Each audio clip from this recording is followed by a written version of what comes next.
So we're going to go over basics of electricity.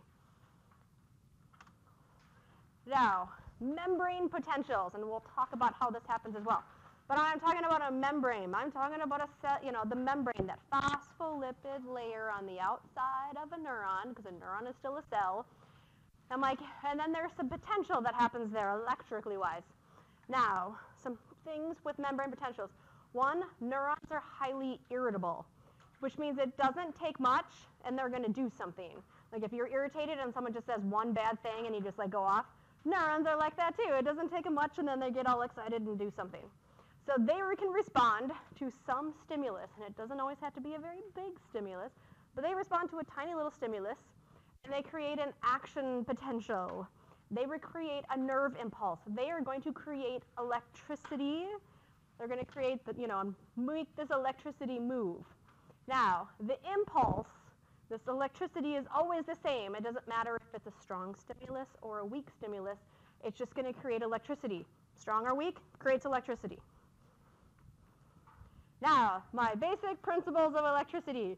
1, opposite charges attract each other. You heard, Paula Abdul song, 90s? Opposites attract? I'm going to, date myself.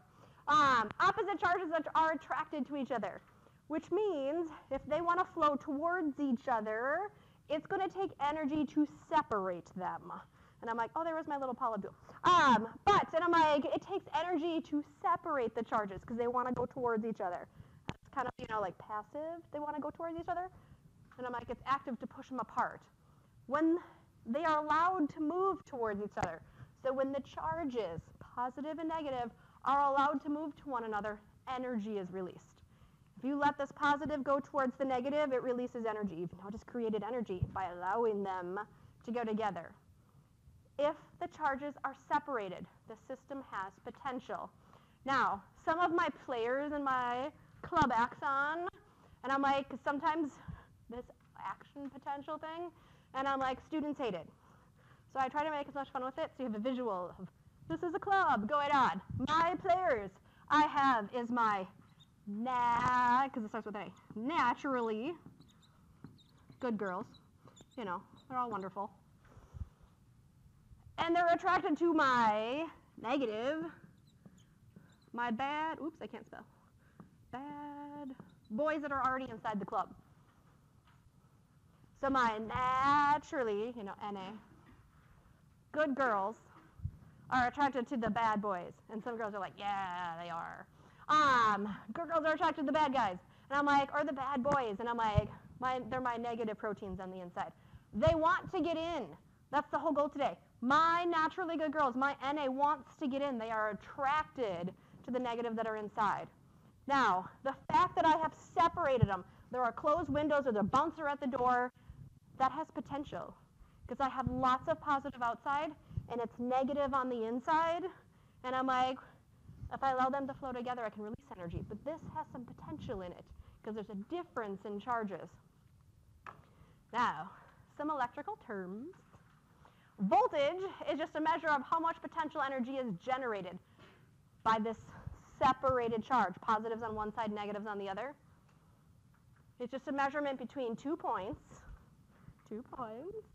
and it's called the potential difference.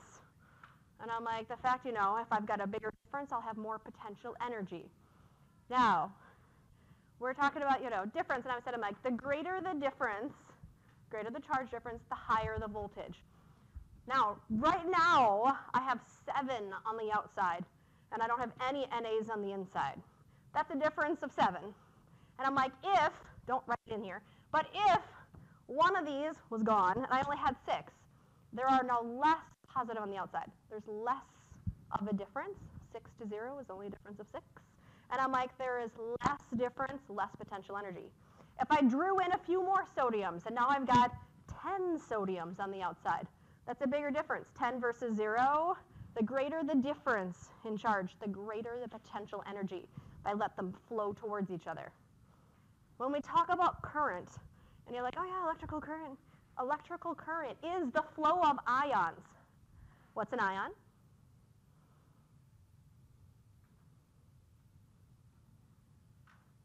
Anyone?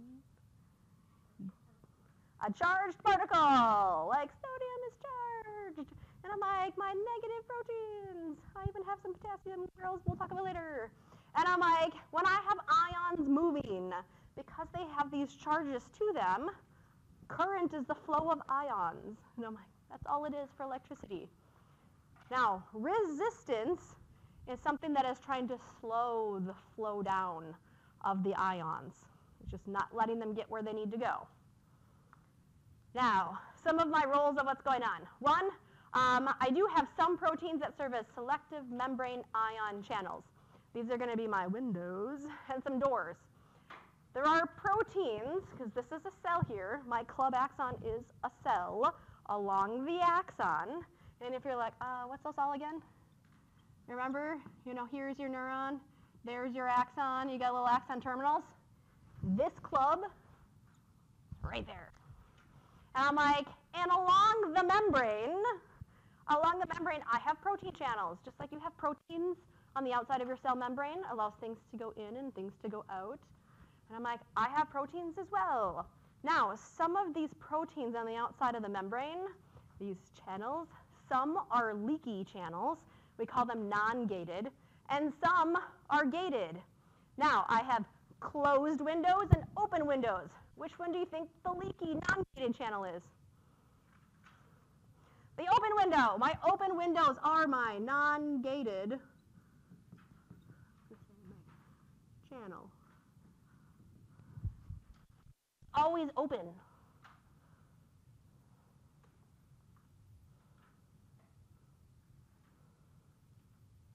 Gated channels would be my closed windows.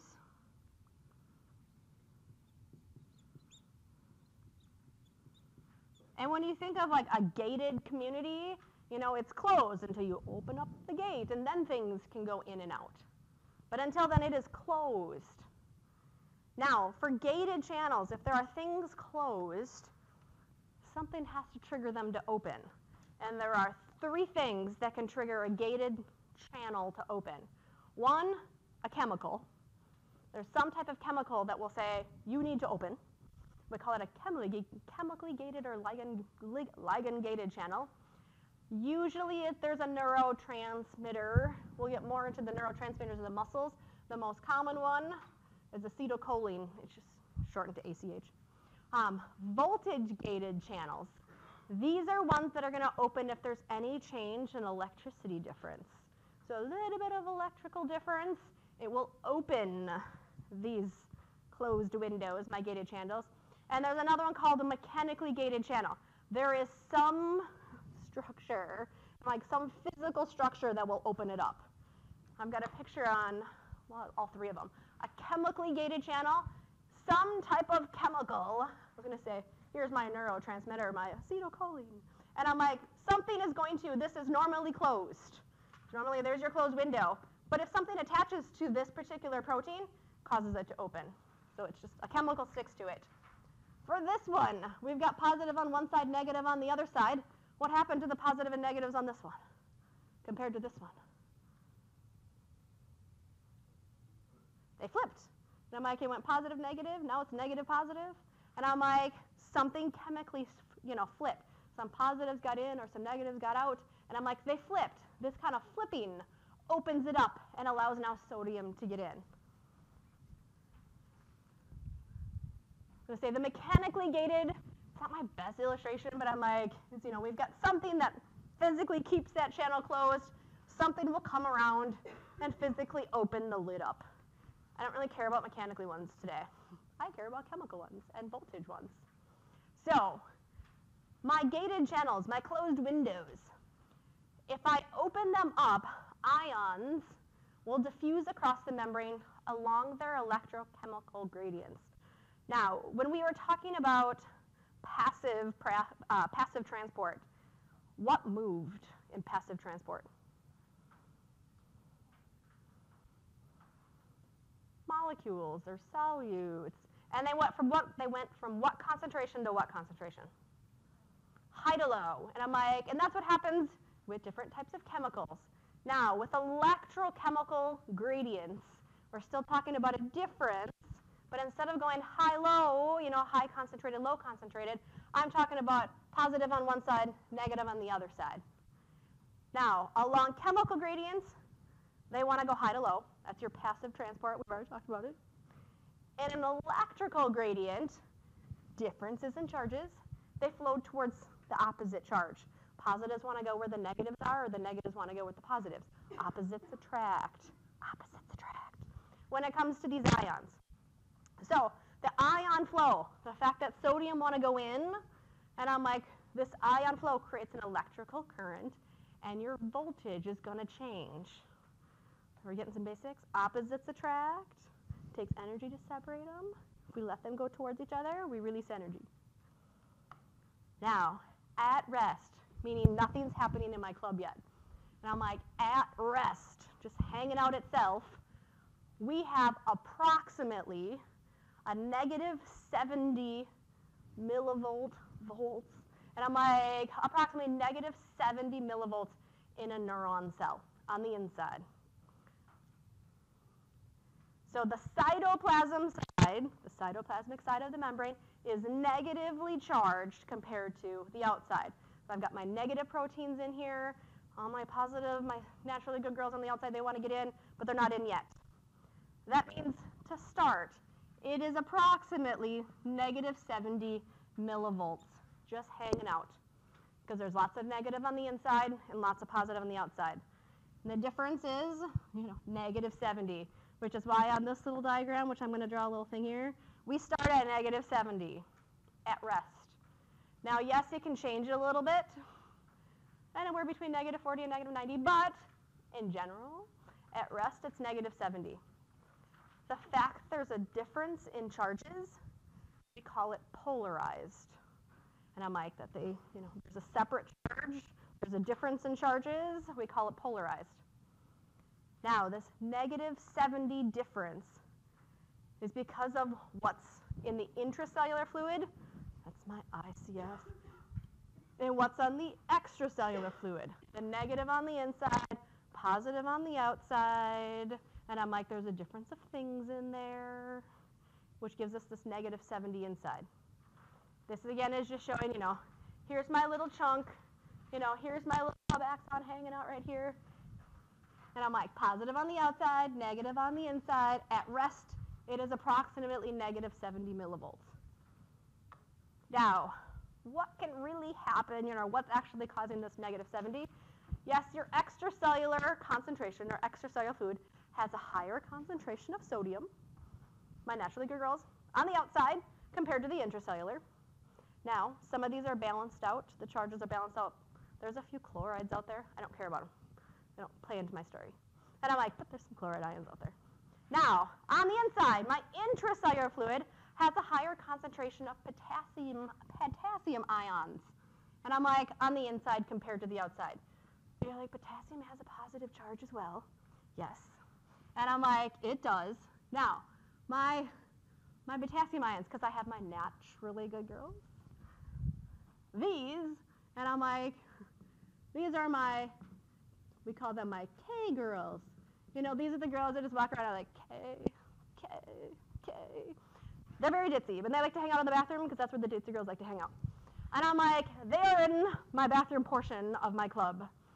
Now, although I have positive things on the inside, and I have positive things on the outside, and I'm like, you're like, oh, they should equal out. They don't. And it comes up to what's happening with my open windows. Potassium, these two ion differences, potassium plays the most important role in keeping this negative 70. Reason why, oops, I don't care about the video. And I'm like, these windows, and I'm like, are too small for proteins to get through. These bad boys are, the big bulky guys, they can't fit through these little windows. However, some of the sodium can get through the windows, and I'm like, and some of the potassium can get through the windows. I have two types of windows. I have two little windows and one bigger window. And I did that, 2 to 1 for a reason. Some sodium, because sodium's bigger, and I'm like, can naturally get in. It can sneak in through an open window. It happens. However, Some of my little K-Ditzy girls that are in the bathroom, they can also sneak out these open windows. However, there are more potassium windows than there are sodium windows. So there are more potassium windows than there are sodium windows. I wasn't going to draw 25, but it is approximately 25 to 1. I was not going to draw 25 windows. And I'm like, so there are 25 windows where potassium can sneak out, and 1 window where sodium can get in. Both of those are positive charges. Now, if you have 25 times, potassium leaving, they both have positive charges. But if I've got 25 times the amount of potassium leaving, if I have more positive leaving than positive going in, what is that going to do to the charge? If I have lots and lots of positive leaving, it's going to be negative on the inside. And I'm like, which again, also helps maintain that negative 70 millivolts. Because there's constantly potassium girls leaving, and I'm like through those open windows, and a few sodiums that are sneaking in. Now, what do you think helps maintain and kind of put sodium and potassium back where they should go? Any guess? Something that has to do with sodium and potassium? It's a protein. We call it a pump. The sodium-potassium pump. There is a sodium-potassium pump. There is one protein that's main job is like, a sodium snuck in. Let me shove it back out where it's supposed to go. Some potassium got out. Let me put them back in the club where they should go. That helps to try to maintain some of this level. Now, as I said before, more sodium or more potassium diffuses out than sodium goes in. There's just a difference in number of open windows. And so the cell is more negative inside. You've got that negative 70. And that sodium-potassium pump, you could have just read ahead. The sodium-potassium pump helps stabilize that at approximately negative 70. Because it pumps out 3 sodiums out of the cell that snuck in, and then it will pump 2 potassiums in that snuck out. So it's just trying to, get things back where they should be. I don't care about that. Now, all of this electricity, we'll get to my whole story in a little bit. But our nervous system likes to use electricity to communicate with each other. And so we can change electricity. We can create electricity. Now, membrane potential, the difference between positive and negative, inside and out, that's your membrane potential. That membrane potential, this difference, will change anytime the concentration of ion changes. So if all of a sudden no sodium went away, your difference in ions changed. That changes my membrane potential. Now it might be negative 60. Or if something's more permeable to an ion, in case one of these closed windows opens, permeable means they can go across. All of a sudden something may be able to sneak in before. Now there are 2 types of electrical signals. There are graded potential signals and action potential signals. We're going to talk first about the graded potentials, and we don't talk as much about them. Then we're going to talk about the action potentials, which happen along my club axon. Graded potentials take incoming signals and transmit them along the neuron a short distance. Now, we're talking incoming signals on a neuron. So if I have, here's my neuron, there's my axon. What receives incoming signals? The dendrites do. And so if I've got incoming signals, and I'm like, all of a sudden the dendrite picked it up, it's like, ooh, I got a signal here. It wants to send that information along the dendrite to the cell body. Is that a long distance? Nope. And I'm like, this, however, is a long distance. And so graded potentials, it's just to send a little bit of electrical information a really short distance. Our action potentials are going to be the ones that happen along an axon. They're a lot longer. So we're constantly just changing electricity along dendrites or along our axons. and we're sending electrical information, aka we're sending information. Now, some terms. And I'm one of those, I'm like, I've sometimes redone this because we'll talk more about this when I get to my story in a little bit. And I'm like, these words will come up. Now, I've got the same definition at the top. These are just terms describing membrane potential, difference between inside and out, relative to my resting potential of -70.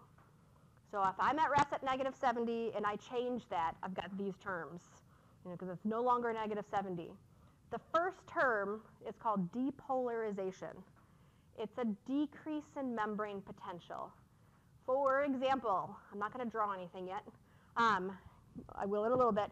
If I have a decrease in membrane potential, if I allow like 4 of my sodium, my naturally good girls, to go into the club, I'm like, my membrane potential is now what? If each one of these represents 10. What do you think? -70 plus 40? -30? It's like math. No, negative plus -30. If I allow all 7 to go in, what would my membrane potential be? It'd be 0. This is what's happening in depolarization. I have a decrease in difference, getting closer and closer to 0. I'm allowing sodium to go where they want to go. Those girls want to go into the club where the bad boys are. And so your membrane becomes less negative, because -70 was to 0 or closer to 0. It's less negative now than the original -70. Now, the higher it goes to 0, -7 to 0, the better chance of producing an electrical nerve impulse. So if you can allow some sodium to flow where they want to go, these positive things to go in, you're more likely to create an electrical impulse. I don't care about that yet. I'm going to draw a different picture later. Now, the opposite of depolarization is if I have an increase in membrane potential away from 0. That means the inside of my cell is more negative than resting membrane potential. Resting membrane potential is -70. If I am more negative, like -80, -80 is more negative than -70, if all of a sudden an extra girl showed up out here.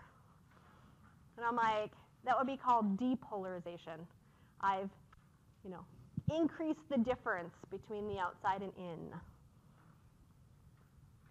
Now, and I'm like, if I get further away, like on my diagram down here, and I'm like, it reduces the possibility of producing an electrical nerve impulse.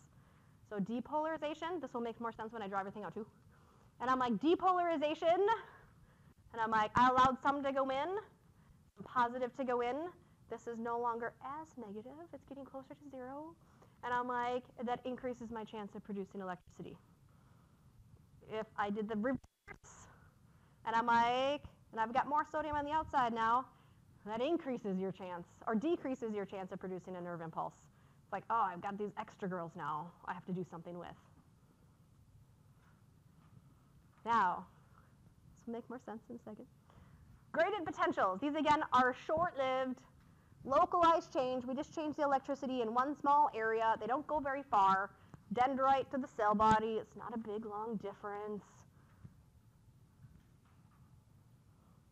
With your graded potentials, though, if you have a really strong stimulus, a lot of information going straight into that dendrite, you can have more of a voltage change. A lot of times it's just, the same. But with the graded potential, the stronger the stimulus, the more voltage change.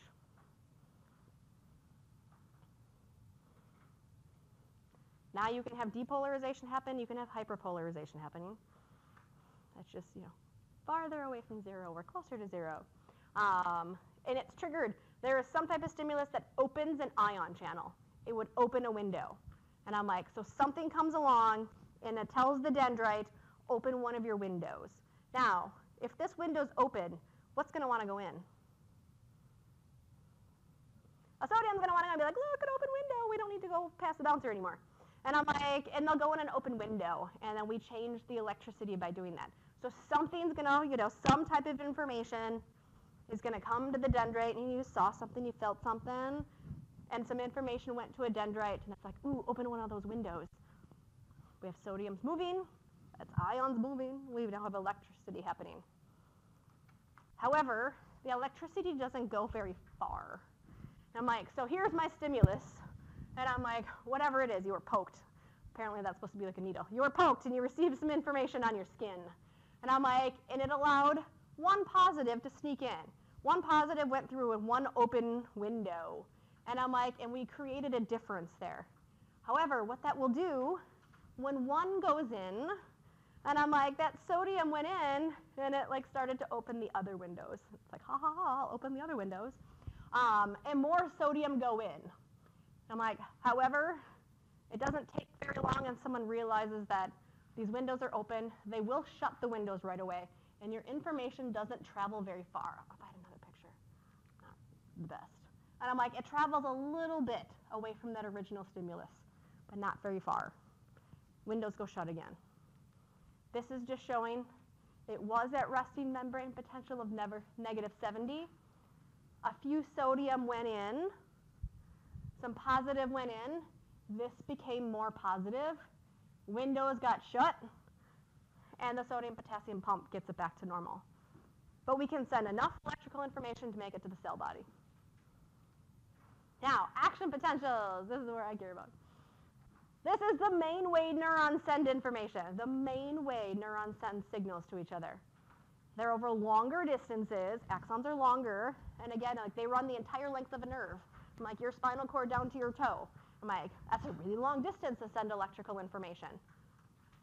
This action potentials occur in muscle cells and axons of the neuron. So what's our next unit we study? Muscles. This is going to come up again. And I'm like, in our muscle unit, because it will also tell us, with this moving of electrons and ions, how a muscle contracts. Now, what will happen is you will have a difference in voltage of around 100 millivolts. We'll get to where that number comes from. And this electrical difference affected ions moved, and I'm like, that difference doesn't go away for a long time. And I'm like, it allows information to travel long distances. All right, back to here we go with my story. I'm going to use another color. Now, at rest, nothing's moving yet, everything's closed, unless you're a non-gated channel and you're opened. I'm like, so at resting state, at rest, all my gated sodium channels are closed. Now, I have to have a gated potassium channel as well. That's this one. This is my gated potassium channel, the back door of the club.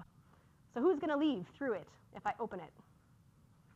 Potassium will leave through it if I open it. My closed windows are my gated sodium channels. So at rest, the only things that are open right now are just those leaky, non-gated channels.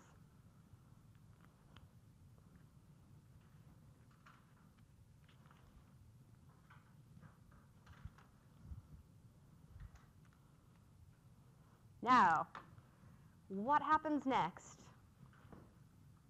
Some stimulus is going to come around. Something is going to happen. And I'm like, that opens some voltage-gated sodium channels. Something's going to happen that's going to open a voltage-gated sodium channel. Now, sodium are going to rush in. They're going to realize I only opened one window. I'm like, it could open both, I guess. And I'm like, these sodium are going to realize we don't have to wait for the bouncer to see if, to allow us to go in.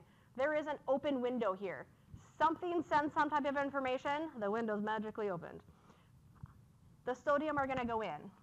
Now, in my story, only two realize, these two that are right hanging out over here are like, ooh, look, open window. Ha, ha, ha, we're at the back of the line. Let's sneak in.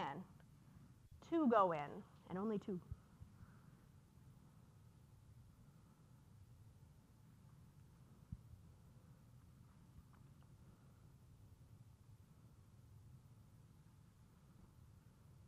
Now, sodium go in.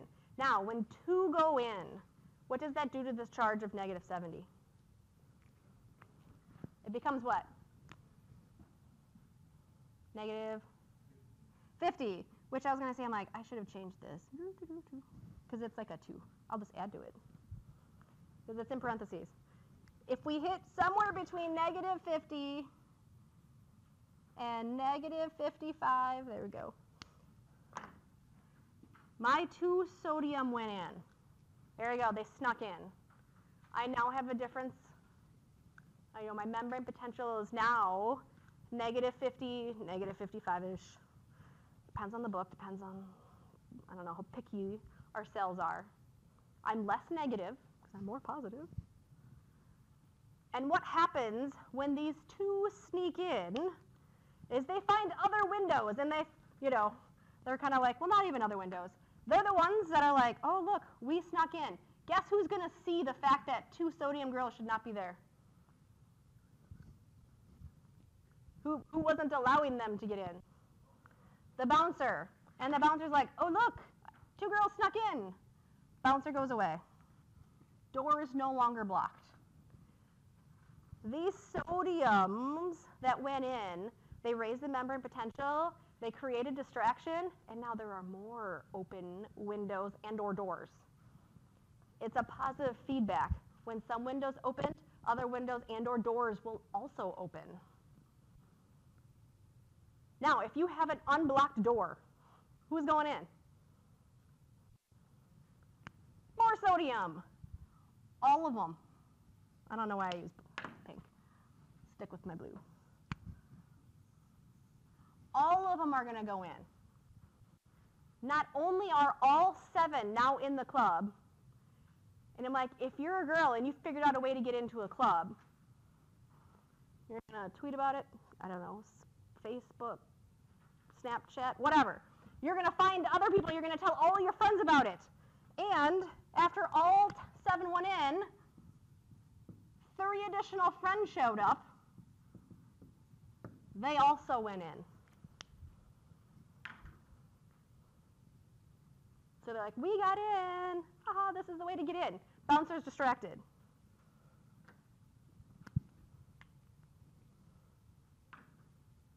Now, we had a start of negative 70. 10 sodium went in. What's negative 70 plus 100? There's a reason there's a number else up here. Positive 30. Look at that. All 10 went in. Negative 70 plus 100 is plus 30.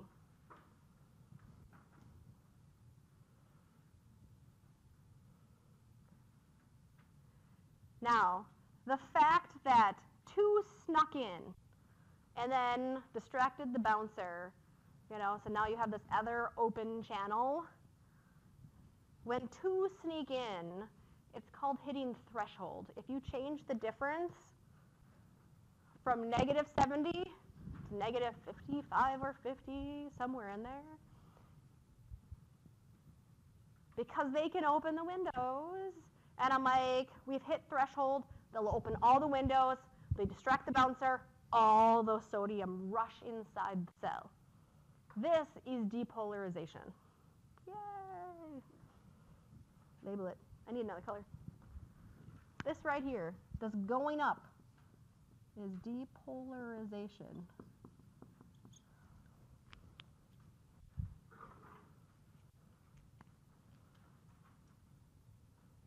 This is our spike of our action potential. It is the biggest difference between our resting membrane potential.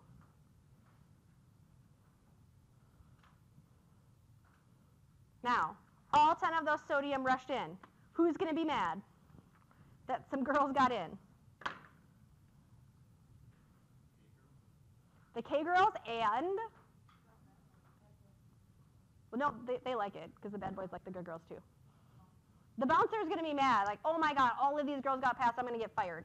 And the K girls don't like it either. And I'm like, I've got these girls, and a whole bunch of girls just came in the club. Do lots of girls like when other lots of girls like to show up?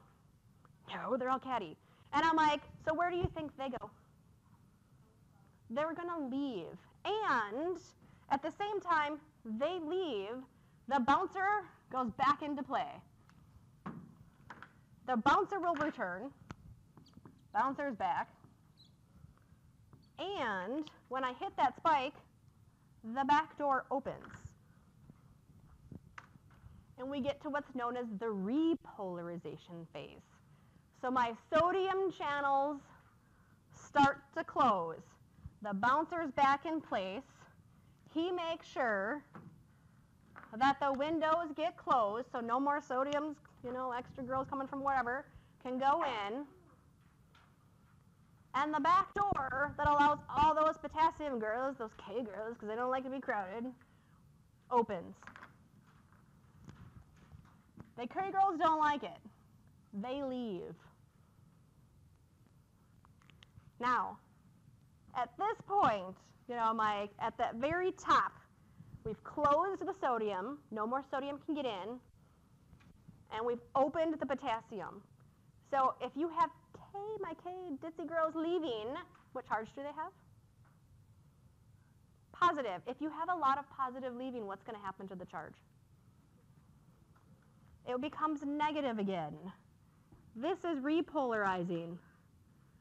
We go negative. I should have had one extra potassium in there. Oops. It's the downward spike. My K girls are leaving the cell because they don't like to be crowded. No more sodium are getting in. If I have positive leaving, I'm back to becoming negative again. This is repolarization.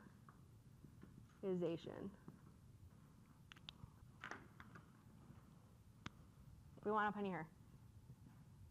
Potassium leave. Sodium in.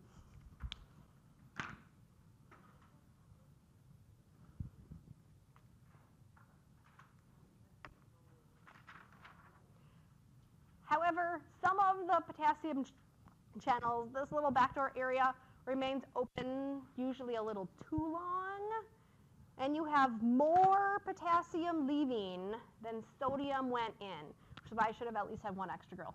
Pretend there's 11 in there. And I'm like, so all 11 left. So all 11 left. If 10 sodium went in and 11 left,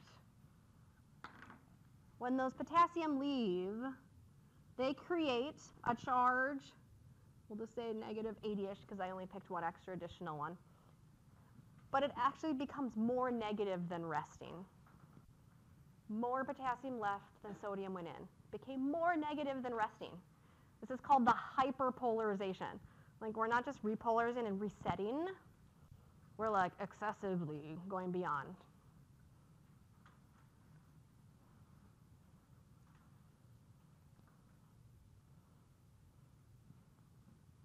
Now, while this is happening, if there were any sodium channels open, they may still be closing.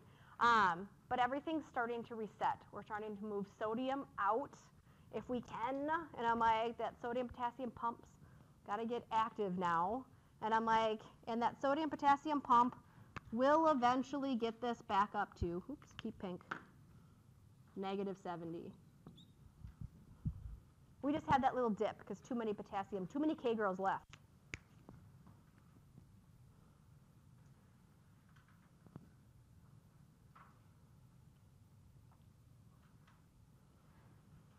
Looks all messy now.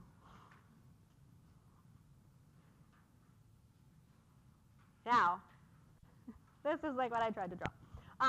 So, on your diagram, our resting membrane potential, negative 70. We had 7 sodium naturally good girls on the outside that wanted to get in, but they couldn't. However, and I'm like, at some point, 2 snuck in, and they hit threshold. And I'm like, this says negative 55 or negative 50. And I'm like, but 2 snuck in, and because those 2 snuck in, they opened all the windows, they distracted the bouncer, and more sodium rushed in. That's your depolarization. Sodium are going into the cells. Those girls are heading in. Repolarization, My K girls do not like it when there's all these extra girls in there. They all leave. And when potassium, which has a positive charge, leaves, we go back to being negative. But we usually end up a little bit too negative. And that's your hyperpolarization, because too many K girls, too many potassiums left.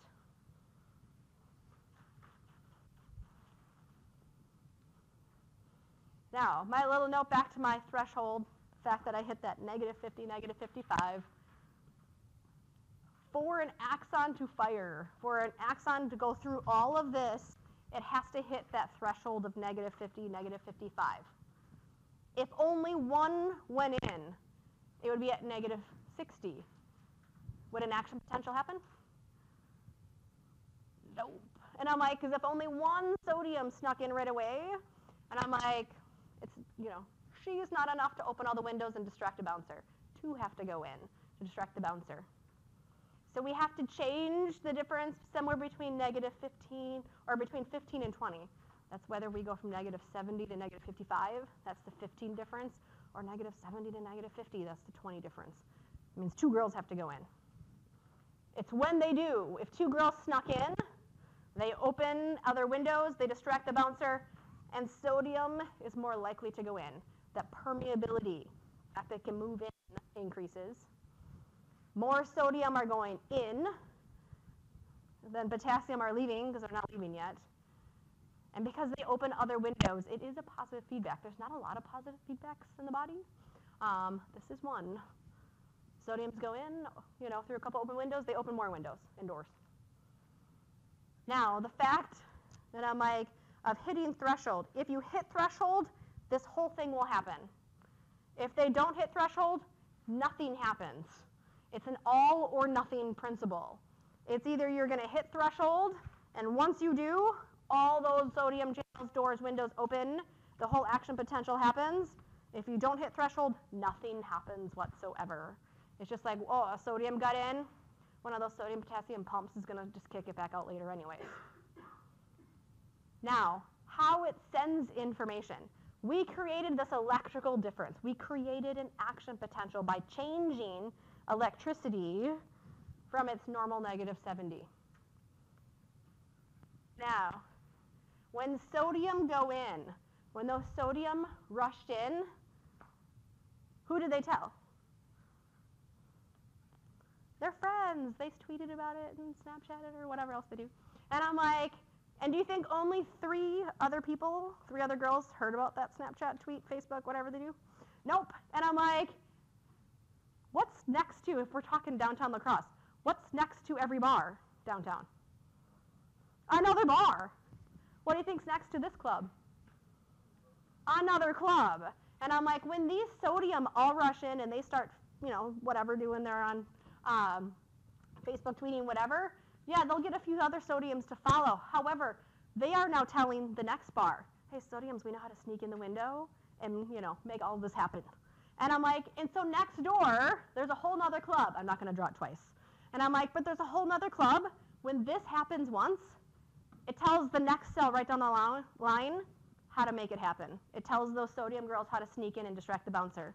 And then when they sneak in, they'll tell their friends at the next bar how to sneak in. And I'm like, and so on. And so I'm like, when you start creating an action potential at a club right here, here's Club Axon, you created an action potential, but you told information to this one, and then that bar told information to that one, and then it told information to that one, and it carries all the way down the line.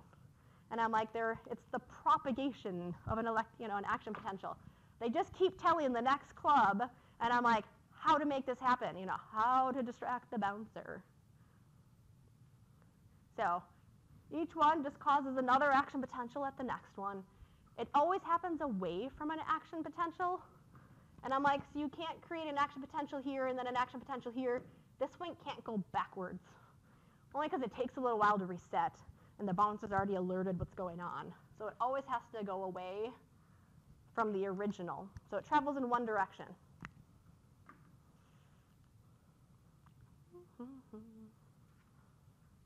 I was going to say, nothing. Once it's self-propagating, they just keep telling. Now, I was going to say, This is it, my non-myelinated axons versus myelinated axons. Now, along an axon, yes, we have Schwann cells that make myelin. Myelin helps move information along quickly. And I'll say to Mike, this, we're going to pretend this is happening. These are all clubs. This is happening in a non-myelinated. There's not a lot of myelin. I was going to say, here's my, that happens at one club, it happens at the next club, it happens on the next club, blah, blah, blah, blah, blah. Don't care. We'll get to the myelin in a minute. And I'm like, now, after it creates an action potential, after you've done this, and yes, you're sending information down the line, but after you've done this, there is a period when it's resetting itself that you can't have another action potential. It's called the absolute refractory period. When I've created an action potential, this is your spike right at the top. I've created an action potential. A second later, I can't create another one. There is some time it takes for your potassium have to leave, and eventually your bouncer has to realize what's going on and kick all the sodium out, and there's lots of things that have to happen. And I'm like, where there's a time period after I've hit that spike, I cannot create another action potential. It's called the absolute refractory period. And I'm like, one, the fact I can only create an action potential and then there's some time I have to reset myself makes it so that my information will travel down the line while the first one's resetting itself. Then there's a relative refractory period. I've kind of reset some of my channels.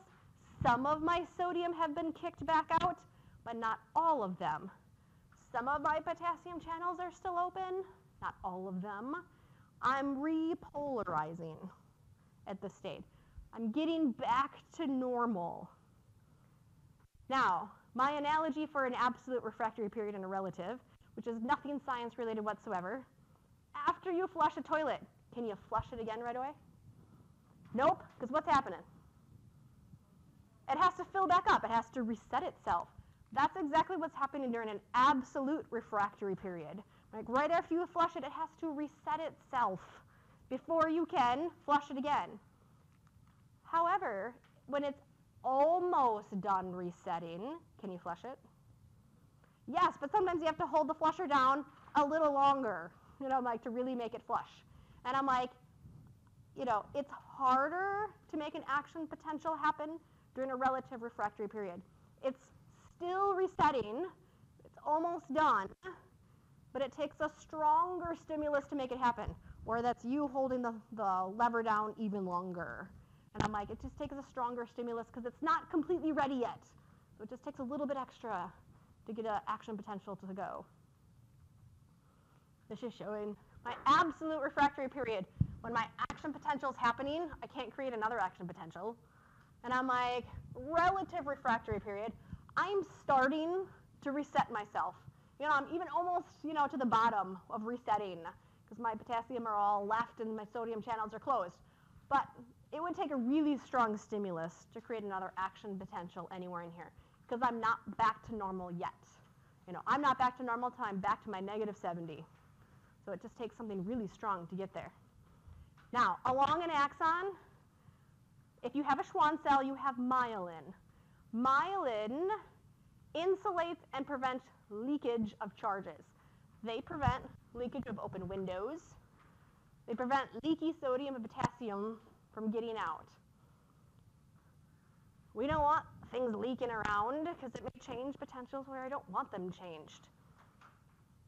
Now, because it can make sure that everything is closed, nothing's leaking anywhere where it should ever leak, it's an insulator. Just like insulation keeps things from getting out, like in your house, like heat.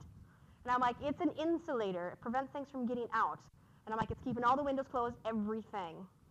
However, and I'm like, because it's a good insulator, things aren't leaking out, the information travels faster. Now, an example, because I'm going to erase this axon and redraw part of it. Information travels along an axon faster. Now, if I draw, oops, that's not even the right color. If I draw an axon and I have Schwann cells all along it, Do you remember what the little gap between the Schwann cells are called?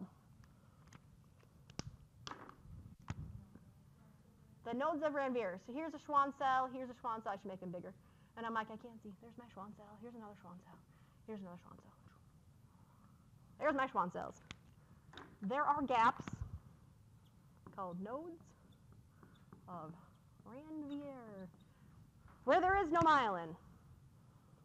Now, if I have a myelinated axon, the only place I can create an action potential are at these gaps. So I can create an action potential here, and I can create an action potential here.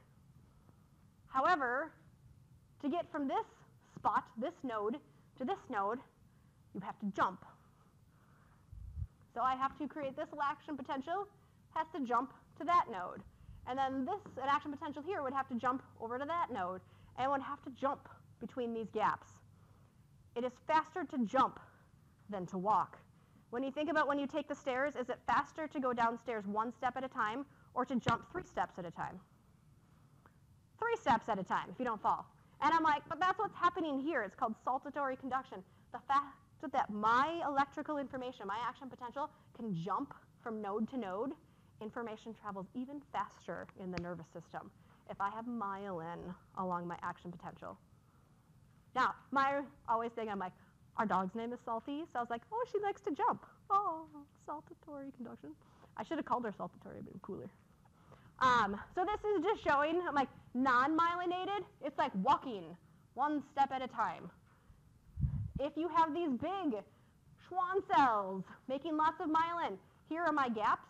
I have to jump between gaps. It's faster. Now, one of my last slides.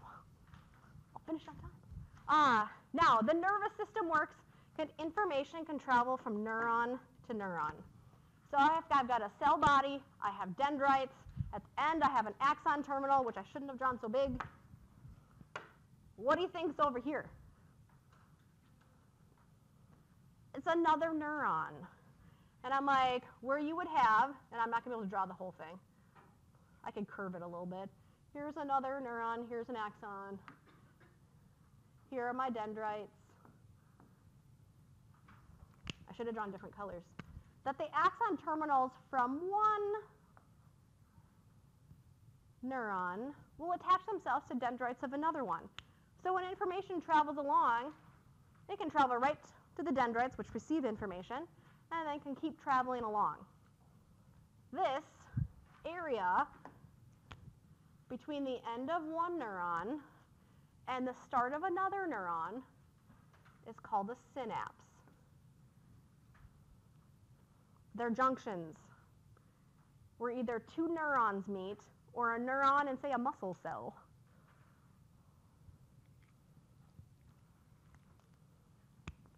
So it's a junction from one neuron to another neuron or from a neuron to an effector cell, which in our case in our next unit will be muscles.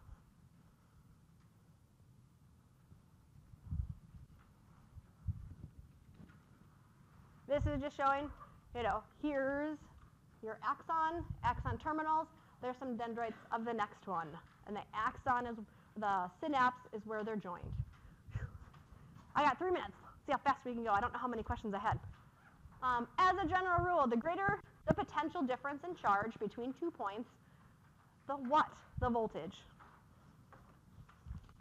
How many do I have? Ooh, I have a lot. Let's just say it.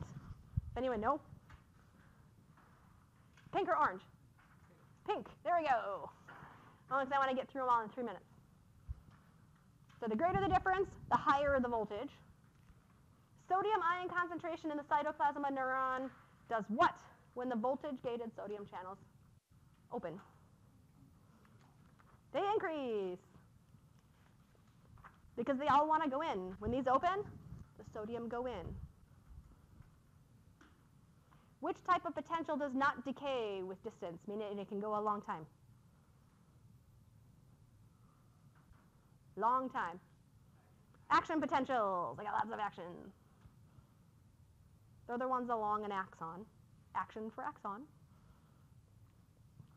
Maintenance of the resting membrane potential, the fact that we are at -70, is due to what?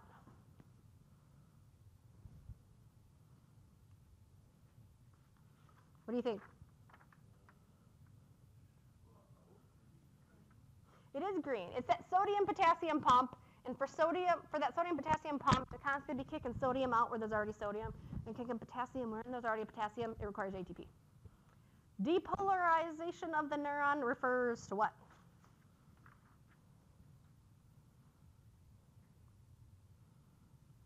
It's not green. It's not orange.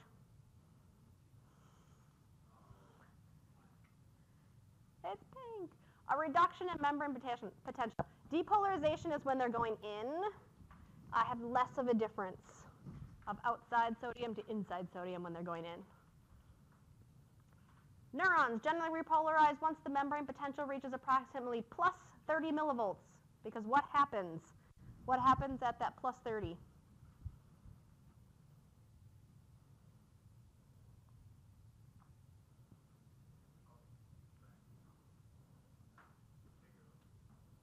The K-girls leave. They don't like it. Yes, some of the sodium channels will start to go, close as well, but right away they reset because the potassium girls leave. The point at which the all or nothing principle of an action potential generation is reached is termed what? We hit what to make an action potential actually happen? Threshold. Two more. During the relative refractory period, what?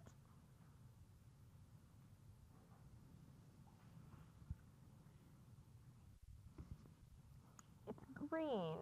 And I'm like, you need an exceptionally strong stimulus. This means you're like way down here. You need an exceptionally strong stimulus. And the threshold is elevated, because if you're at negative 80, now you have to go to negative 50. That's a bigger difference. The location at which a neuron interacts with its target cell, whether it's another neuron or a muscle cell or other effector organ cell, is called what? It's the synapse. It's that gap junction.